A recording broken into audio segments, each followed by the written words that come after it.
moro saka jroning negara kok mungap-mungo paning sapucake wukirus katinggalana didalinjing saka jroning negara kok mungap-mungo paninganing sapucaking wukir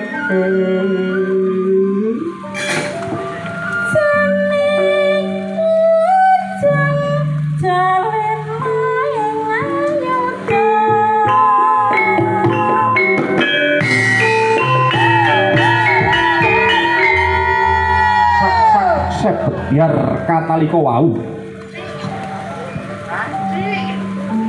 golong-golong mengetan mengulon tingkahing para wadyabala ancak tinebah candrane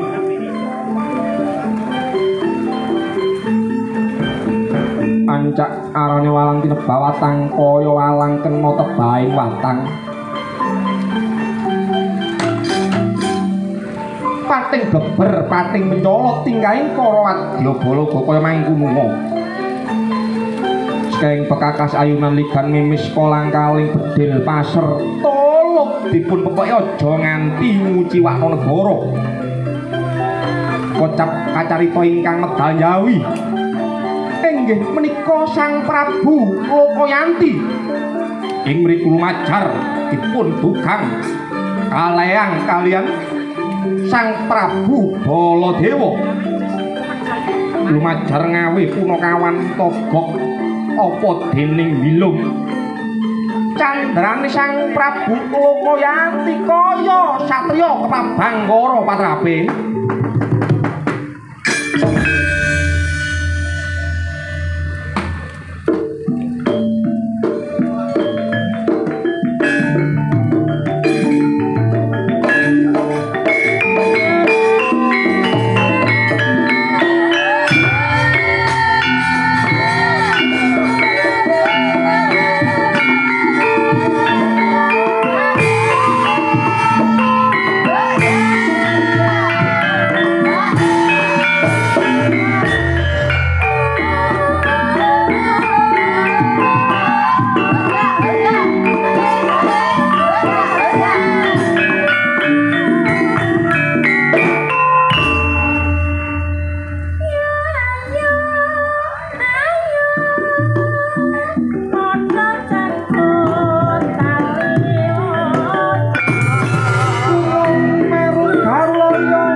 lan siram hidup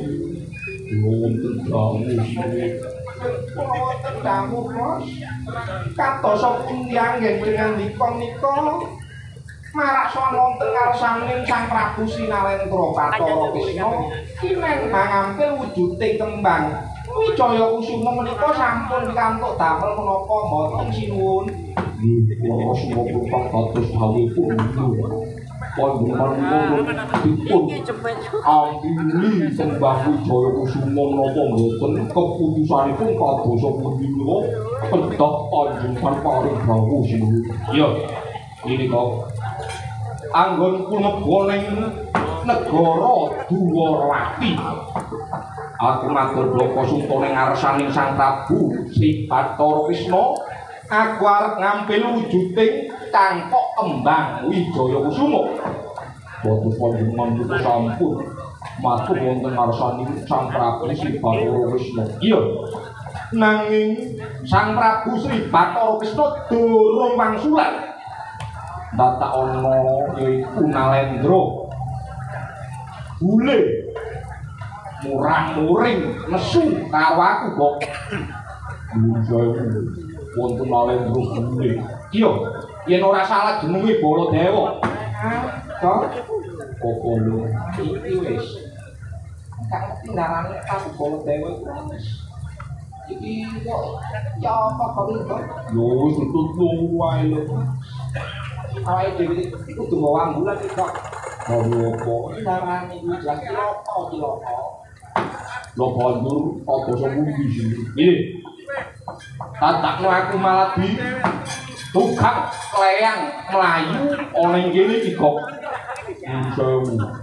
Baladewa niku murang-muring lah untuk sebabipun. Lah sebabipun menapa sih? Nggih. Anggonku matur ana ing ngarsane Sang Prabu Sinalendra Bathara Krisna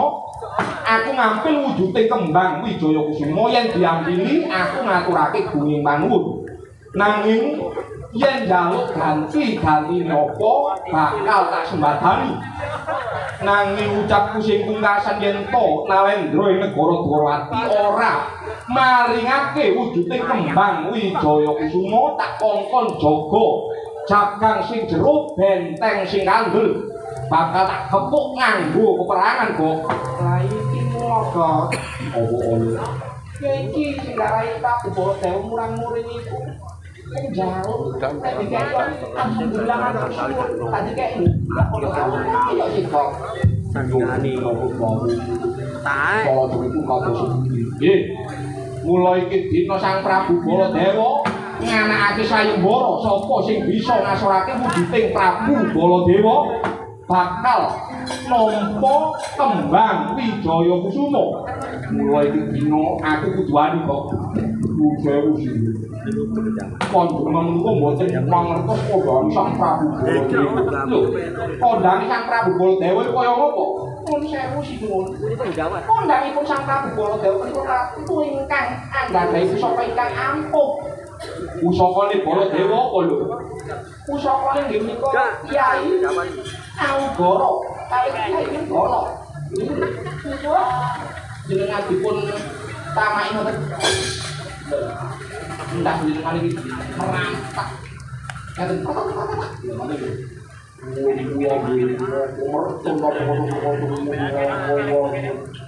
kok kedencan kok ngomong tak jelas wis ora usah kakek ucap iki dina aku ora bakal balik yen guru boyong wujuding kembang Wijaya Kusuma bisa kosok apa jenengan nuwun sewu